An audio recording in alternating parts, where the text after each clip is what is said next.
అరుణాచల క్షేత్రానికి మాత్రమే చెందినటువంటి గొప్పతనం ఒకటి ఉంది.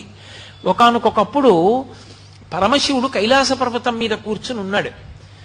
కైలాస పర్వతం మీద కూర్చుని ఉండగా పార్వతీదేవి వినోదార్థం వచ్చి ఆయన యొక్క 3 కన్నులు మూసింది, ఇలా చేతులు అడ్డుపెట్టి. 3 కన్నులు అంటే అగ్నిహోత్రము, సూర్యుడు, చంద్రుడు. 3 కన్నులు ఇలా మూసింది ఆయనకి.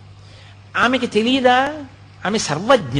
ఆవిడికి తెలియకపోవడం ఏంటి అంటే, పరమశివుని అర్ధభాగమైనటువంటి పార్వతీదేవి ఆ పని చేసింది అంటే లోక కళ్యాణకారకమైనటువంటి పని కొరకు చేస్తుంది. ఆవిడ ఇలా చేతులతో మూస్తే పరమశివుడు ఆ చేతులు తీసే లోపల లోకములన్నీ గాఢాంధకారమైపోయాయి. రాత్రింబవళ్ళు తెలియలేదు.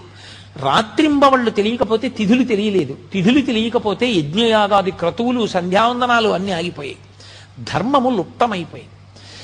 ఇంత లుప్తమైంది కాబట్టి